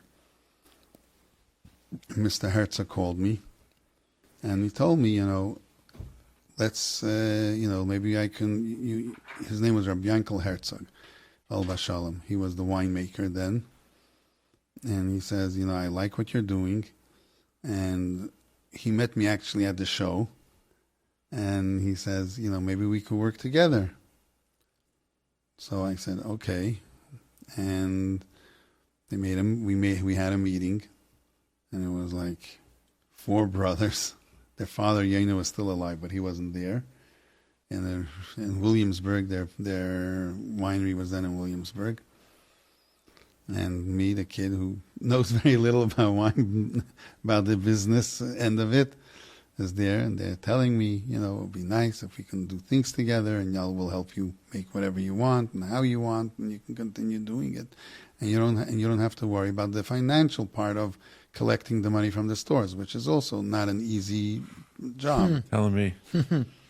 Okay, so I said okay, and I was listening, and then they told me, we'll draw up a contract and tell us what you think. I walk out of there, okay, a little bit dizzy because these are 4 veterans in the industry. Hungarians. Yeah, in the industry, and they understand the dollar sign. I don't. Artist. You're a true artist. Uh-huh. Yossi. You're a true artist. And with a contract, and I don't know where to turn. But then David Deitchel, Vashalom, I don't know if you knew him. From Connecticut? Yeah. The found like a big supporter of Alaitera. Very supporter, but he was a very close friend of my grandfather, Abshaya Matlin, the Sefer. And he was also very, he liked me a lot. He always used to talk to me whenever he had a chance. So I asked him, what should I do? So he tells me, I know a lawyer that can look at it and know what to do. The lawyer never passed away already. But he was a young guy, a young kid, literally a young kid, but what do I know? Were you in a good cash position when you met the Herzog or not so great? I don't know what cash meant. Okay, so not good. No, I mean saying, for me it was, I didn't, there wasn't the cash thing that was there. I had my little sports car that I needed, so that was good. Datsun 280ZX, I mean, I bought it for half price without wheels, put on wheels. And that's how I used to function, And then he gave me this name, and then this lawyer, which was Mamash, he was a young guy, he was younger than me, or maybe my age. And you were late 20s? What age were you at that time when Herzog approached you? I was in my 20s, yeah. Late 20s.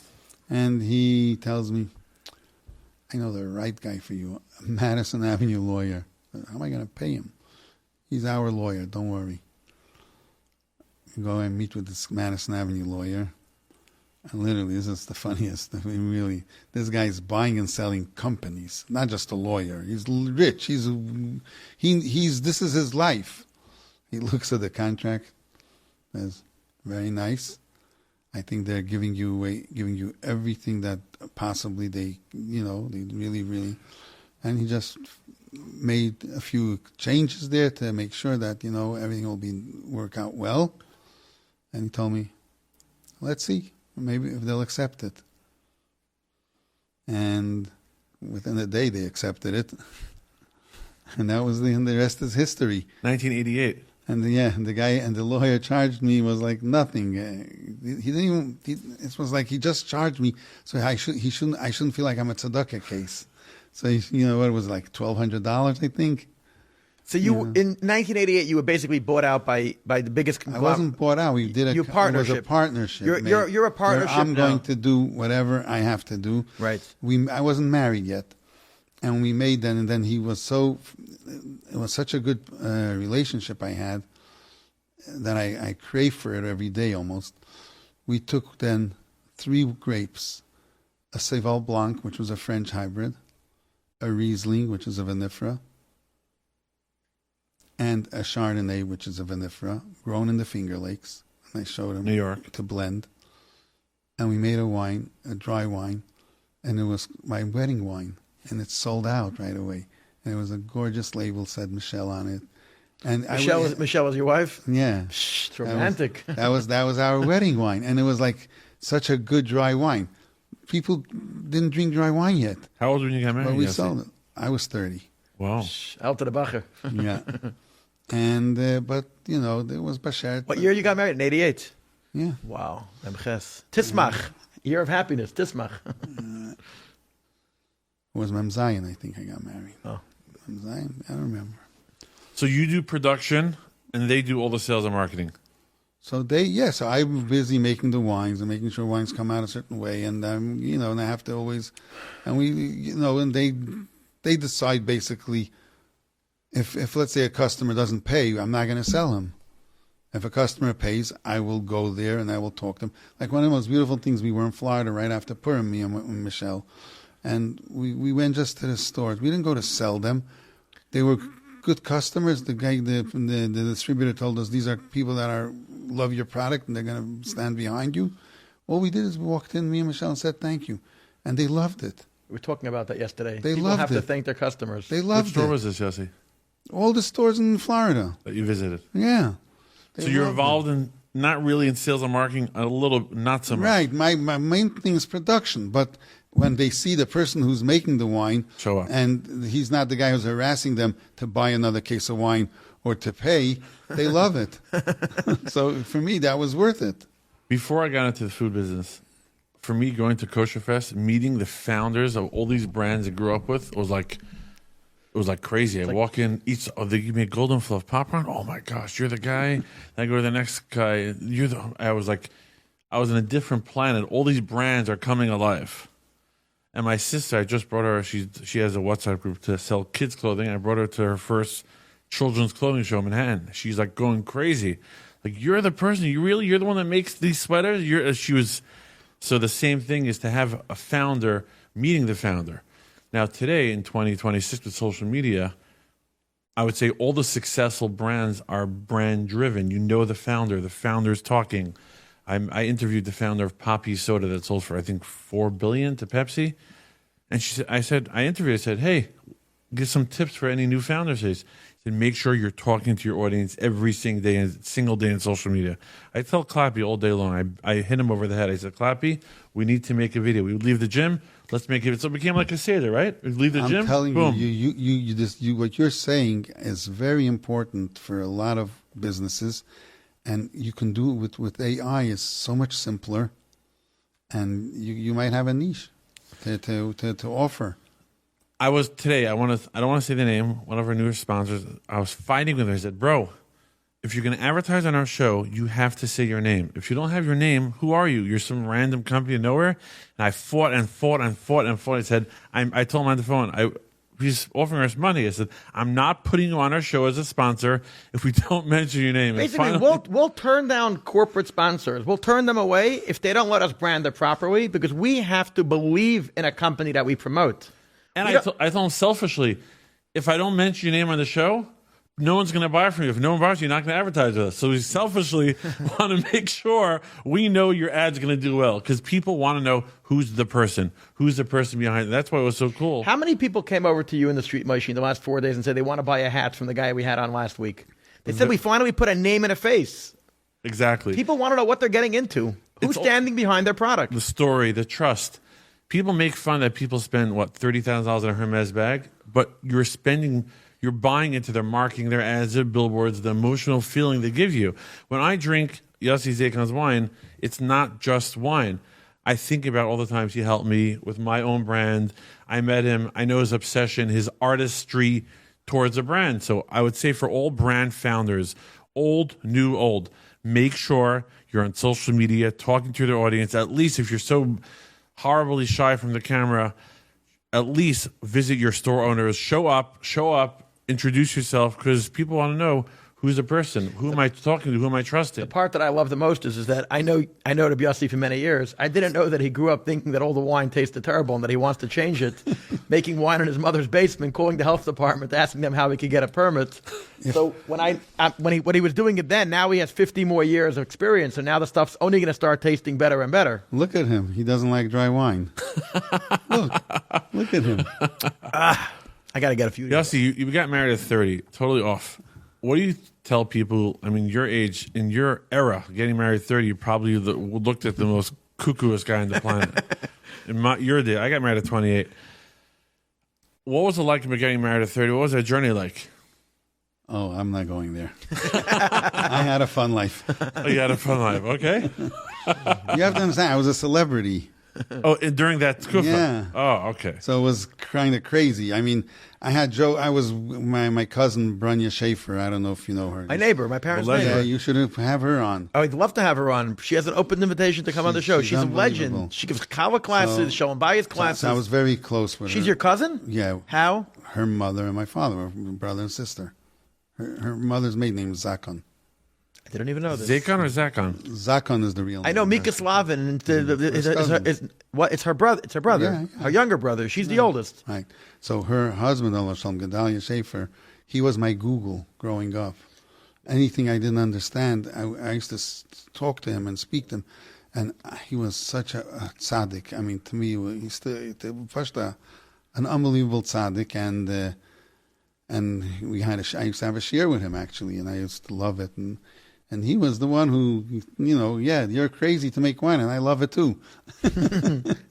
It was, very interesting, a very sincere, beautiful man. So I'm Branya, for example. I owe her a coffee breakfast. I keep on pushing it off, and she keeps telling me to come, and that's my fault. But so she took me once to an off-Broadway show with Joe Papp. You don't even know who these people are. I know who Joe Papp is. He had the humanitarian fund with Tivus Hashem. He was a big humanitarianist. Let me tell you where it Are you on the happened. board? Are you the board of Let me tell you where it Yes, happened. are you on the board? I have no idea. I was, maybe. I don't know. So I was what sitting. board you're on? You're off your. So I'm sitting all the way. I'm sitting all the way in the back because what do I? I'm going to go sit. What is it? What I'm going here? But she went with me, and I'm going for the first time in my life. I'm looking what this is all about. And there was this guy Kevin Klein who just started out in the industry, and he was his mentor. And he sits down next to me, Joe Papp, and he's like analyzing how Kevin Klein is performing, and then he starts telling me, do you know Rabbi Krinsky? He passed away, I think, Joe Papp. So Rabbi Krinsky, it's a Langiyar. He said, sure, I know Rabbi Yudel. Because Rabbi Yudel, I told him, I won a medal of my wine, and Yudel brought it to the Rebbe. And the Rebbe, and this was like, the Rebbe just came back from the aisle, and the Rebbe was holding it, and he said, this should, be publicized.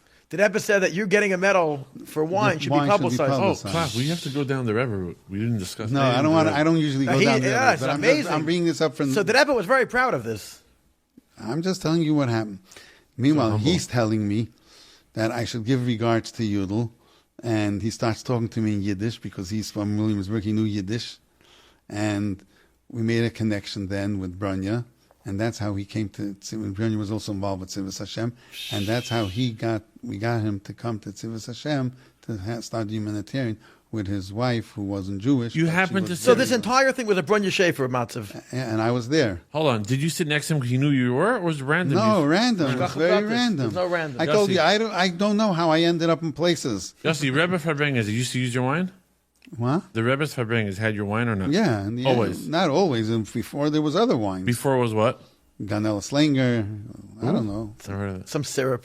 No, whatever. It was then till. But then they used your Farbrengen wine until then they noon started base. then they started using the wine. And your wine is used by the Knesset Shulchan every year. Yeah, 99% of the time. And you shouldn't clap. I always think, what type of deal did Zekhan do with them? Did he donate it? Did he sell it? What price? You should. Every time I see, I get all like, I think about product placement on every single table. It's amazing. I'm always racking my head and asking Yossi, what's the deal with the Knesset Shulchan? But I never asked him. And I still won't ask him. It's not my business. But it runs through my mind. Ask Mendy Gotarski. Because it's the only, I think it's the only branded item on the Knesset Shulchan table because the sodas and pitchers, and the only brand you see is the Joseph Zekon wine on the No, entire but he Knesset used Shulchan. different wines also from time to time. Yeah? Yeah. Yeah, but Yossi's so nice. Talking about persistence, I remember I was learning director in Grand Union, New York, and I believe your son Yitzi was a learning teacher. He was the most Oh, persistent. he just had a boy, Mazel Mazel Tov. Tov, Yitzi. Last night He's the one in Atlanta? in L.A. In L.A.? He was the most persistent, learning to make sure his class got every prize and every this. He was so persistent. Perfection. Like wine. So Perfection. persistency runs in the genes. I'm just saying, on camera, off camera. So here, let me ask this question from a business perspective. At what point should you bring on a partner distributor like you did? You did it 10 years in. So again, you're asking me a question. I didn't look. It came came to to you. me. And Was- that's why I am like an anomaly in this whole industry, in a sense. Yossi, did you always have, when your 10 years of celebrity stardom, did you always have a ton of money, or there are ups and downs? There's always ups and downs, and I never had it. And I was You never. once told me you almost closed down. Could you tell us more about that? Yeah, well, We need some that- drama on the show. You in can't the just beginning, all, when I you had can't to- all be roses here, Yossi. No, sure. It doesn't make a good show. Sure.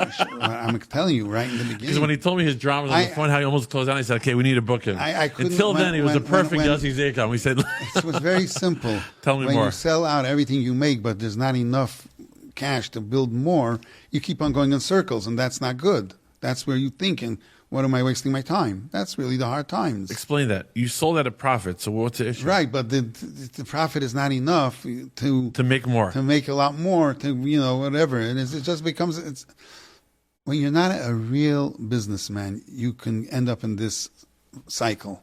which I was. Success could be an issue because you need a lot more money to become more successful. Right. So when did you almost close down? How many years in? No, I mean it was that was probably 5. I mean I didn't. I didn't. You close told me down. on the phone before we booked that you almost closed down. What year was that? What Again, happened? he started in 81, Hold on, Clappy. and that was 88, so somewhere in the your middle. horses. Right, so I don't Tell remember us exactly when. What was the story and how you almost closed down? We need some I don't know. good I think story. 1 year I couldn't get my money back from one of the stores, and without the money, how am I going to go buy grapes? I said, okay, we're not going to do anything this year, and then somehow the money came, so I was able to do. Were it. you ever at the verge of shutting down, Yossi? Yeah, for that reason. Couldn't get What grapes. year, how many years in? I must have been 5 years in. And that one account did not give you enough cash flow to stay open. Yeah, everything counted, every penny. How Counted. big was the bill? It was a few $1,000s. Doesn't matter. If you started over, Yossi, you tell a guy wants to start making wine today. First of all, how would you tell him? Give him 3 steps how to start their own wine brand today, Yossi. Do they knock on doors? Store owners, should they go to distribution? Are there legalities? Could you self-distribute in New York State or New York to New York? You're allowed. Could you give us some insight on that, Yossi? Okay, so let me give you some preface. I started making wine, not to make wine because the Goyim are making wine or like the Goyim make wine, but because I wanted to have good wine to drink. I had no idea what Goyish wine was. No way in the world that I have any idea what it looked You're like. filling a gap. What it looked like. He's eating maror. What's going Haggadah maror. It's sweet. No. I think they sprinkled it with coconut sugar. No, chas v'shalom. Has a good hechsher. No, we don't need sugar, so coconut sugar. Haggadah maror, yeah. So you didn't know, you just wanted to make a good product. Okay. That's all I was. 99% of the people in the wine business that went into the wine business, they're here to compete with the Goyim or make wine taste like the Goyim. I never tried that. I never went that route. That was the funny part about it. I just made wine because it said in the book, that's how you make wine. So that's the first thing you should know. Was it stupid? Was it crazy? Absolutely. Would I want to do it again the way I did it? No, I would not want to do it again the way I did it. So how would you advise a new brand to start? So and to be honest, to be in this business, to go into this business, it's not a money maker.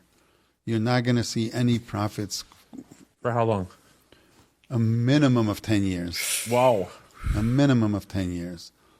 And it's just not a money maker. Are you just trying to prevent people to get into the Anyway business? you cut it. What? Are you just trying to prevent people to compete with you? You're saying that? No, Or really? on the contrary. If someone wants to do it and thinks he knows how to do it and he wants my reasoning and explanation, let him call me. You're available for mentorship.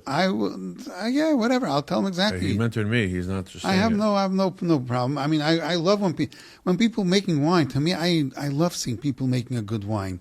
For me, that's the most fun. Wow, you did something amazing. You tried something and it came out amazing, and I love that. And all your bottles, something to be proud of. They're all under $20. You stick to that budget thing, right? So whatever. This is Retail. What's your highest retail item here? I think the Nature Screaming, or is the port. I don't know which one. I didn't bring the port. 20? Yeah, about $20, $21. Why? Yossi, what's the reason behind making that grape juice? Was just to get CHK?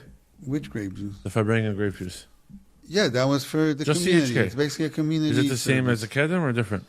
It's sometimes different, sometimes the same. It depends, who has grapes. They gotta go.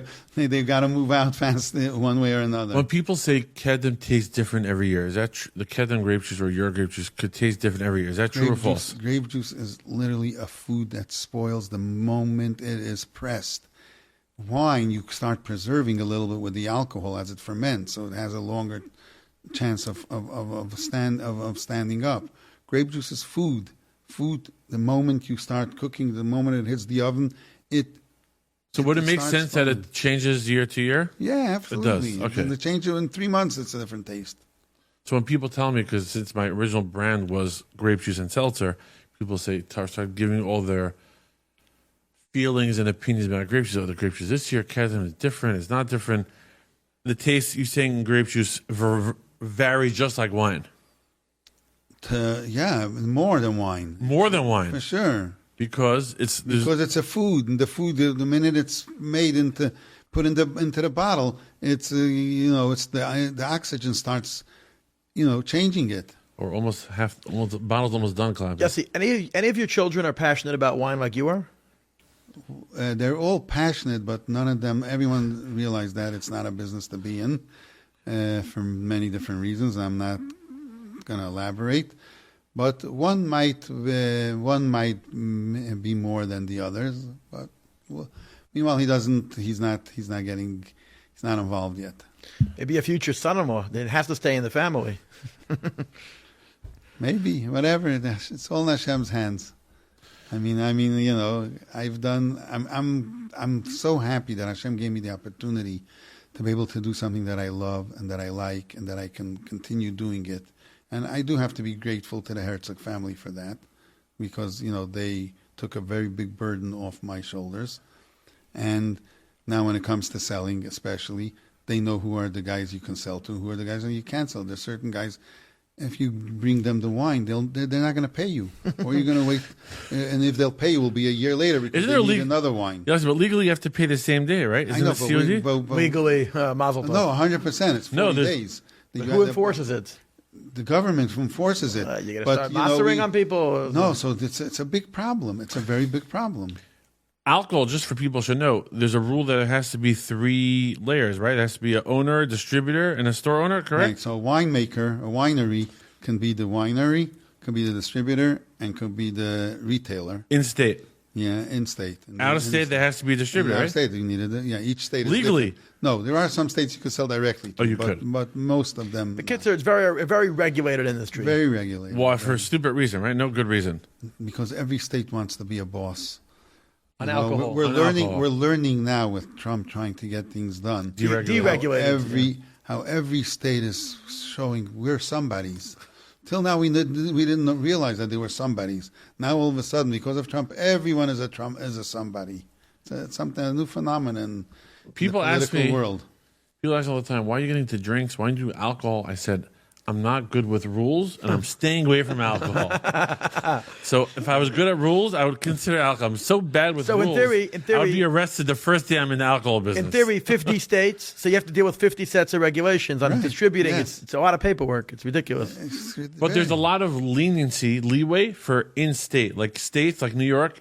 If you're making the wine in the state. In New York and you sell in New York, there's a lot of leeway. But a lot of the wines here are from all over. Yeah, you have certain importers who are selling retail. That is also illegal if you're an importer.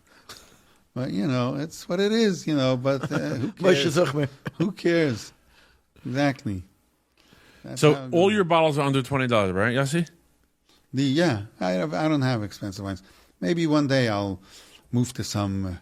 So in Lebanon, maybe one day in Lebanon, I'll be able to make some. Yes, well, I asked you the question before. Because my dream is to move to Lebanon. Really? Why? The Bekaa Valley, because it says that the wine for the Shlomo Melech's Beis Hamikdash came from Lebanon, the cedars came from Lebanon, and the wine came from. And there's no wine coming from Lebanon now today. Not kosher. 2026. It's dangerous. You'll get a rocket. I have a few. I have a few contacts there who grow grapes and. Oh, make so wine. why don't we do that? Because it's Hezbollah. No, hold on. Settle down. Could we say we're launching next year? We'll have it. No, I'm saying the Heishnas for the Seinu Vadai. Can you please read what it says on the label? No, read it in English. You just reminded me in Clappy. No, the eminent. I was so proud that for many, many years before Y.Y. Jacobson reached the world, the only message the Rebbe guaranteed had that went out to the world was Yossi Zekon's little Vertelach he would put on little wine bottles that would reach everywhere. Like you have one about Farbrengen, right? The power of Farbrengen.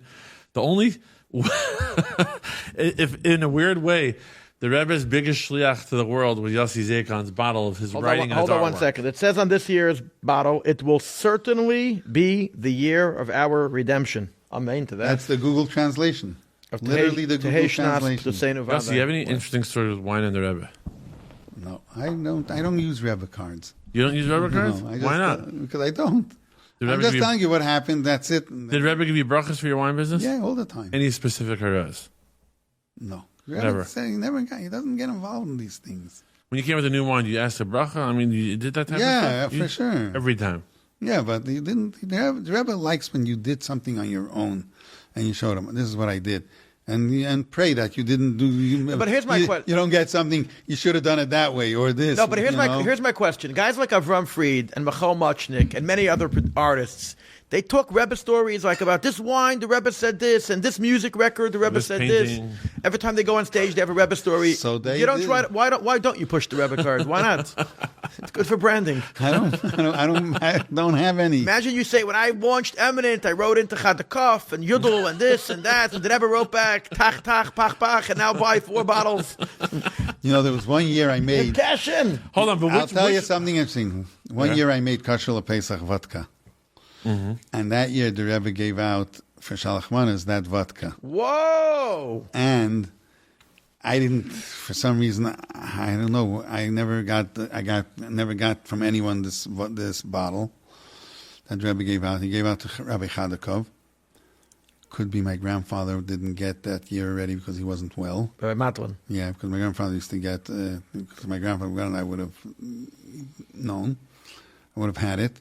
But his grandson in Connecticut, what's his first name, Chadakov, tells me that I saved from year to year the Rebbe's mashka that was kosher Pesach. We didn't have to sell it to Goy, so we could have it. The Rebbe gave for Shalach Manis your mashke, which is kosher Pesach. So you didn't have to get rid of it. Right. And he has it? Because usually every year. You have that? He gave me a small bottle. So you now have to mix it in, and you could say it's the Rebbe's vodka and charge $400 a bottle and cash in once and for all.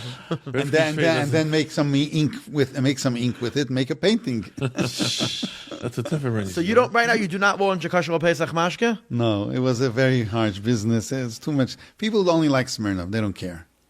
It's that's what they only. Feinschmeckers today, it's Grey Goose. No, Tequila. Forget Whatever. Vodka's out. Whatever. No, but I'm just saying the Rebbe only gave out Smirnoff. My grandfather used to get always. He was the kohen that would get. Yossi Zekon is a European. What's your background? It's a Russian name, Ukrainian name, Zakon. Always Chabad, or which other brand were you? No, my father was from Square. During the war, he went to Lubavitch Yeshiva in Tashkent, and they were very wealthy then, actually. And I'll tell you, Mizeh. No, they lost everything coming out. He regained it. The Hachsara Torah Yeshiva. He got back the money. My father, Allah Shalom, was flying on an airplane from Moscow to Tashkent when he was 14 years old. I didn't go on an airplane till I was 18. Okay? How old were you the first time on a plane? 8. Went to visit my sister in California. 12. My uncle's wedding in Florida. I still remember it. Okay. An 8-year-old and a 6-year-old. My parents put us on a plane by ourselves. We got to California. They told the stewardess to keep an eye on her. Nobody looked at us. No, but I'm trying, and my grandfather supported the whole yeshiva in Tashkent then with gold bullion, whatever. Bullion. Gold. They bought it from the Oasis Mint, of course. No one could understand. He ran away from his house. He told my grandmother to make sure that they have a minyan in the house, so my father should know how to daven, and he was went to yeshiva there. And then when they left, they got visas in 1946 to leave. And on the way out, they had a train robbery, and everything was stolen from them, literally, except for one thing, that my grandfather's father, my great-grandfather, was a silver becher that he made from silver coins. He would go, in those days, the tzaddikim would give you a silver coin for tzedakah. Shmira, skula. Also, the Rebbe dollar is not the first time the Rebbe gave me that money. No, it's an old, it's a minute from. Okay. And he collected all those silver coins and made himself a silver becher. And we used it for Pesach. And that was the only silver becher, only thing that was allowed to be brought into the Friedeker Square Rebbe's house on Pesach. Because by the Friedeker Square Rebbe was very strict Pesach. No one could bring anything in from the outside. And only that becher. He was very close to the Friedeker Square Rebbe. Then, when they came to America, so he asks the Friedeker Square Rebbe, should my father come back to Square? So he tells him, no, leave him in Lubavitch. He's in good hands. In Yiddish, he said it to him. Lass him, In Yiddish, what was the original word? lass him in Lubavitch, that is in gute Hand. Leave him in Lubavitch, he's in good hands. And then my father married my mother, Matlin, who's from Gezha of the Tzemach Tzedek. So you're Gej. You're totally Gej. Right. Yossi, last thing. What's the worst part of being in your business and the best part? First, tell us the worst part. The hardest or the worst? When someone is not happy with what I make. That's the hardest part. That's the the worst. hardest. But that never happens. They tell it to your We're face. all people, and I make mistakes, and some people have different tastes. Talking about tastes. And the best part is when I see people like someone who says I never drank dry wine in my life is just down this bottle because it is a very good bottle, and that's why it's sold out. We have to negotiate. I would love to have off the record have you Zaykon's wine. We'll drink it throughout the podcast because it's much better when you have wine. It's greasing the wheels.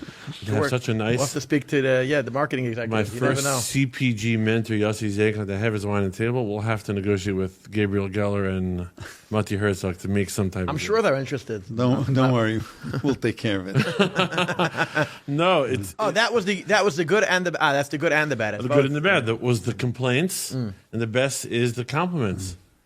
I remember when people send me pictures. I'm drinking your drink. I'm drinking your drink here. Drinking your here. But I'm just jealous to end off.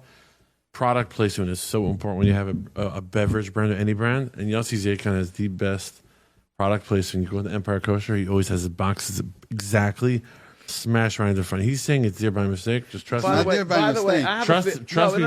When his wife, Trust me. It attracts the customer. Do you know where it's well priced. you know where Farbrengen grape juice is? I just got an email in Oregon, Portland, Oregon. They're selling Farbrengen grape juice. Wow. In San Jose, California, they're selling Farbrengen grape juice.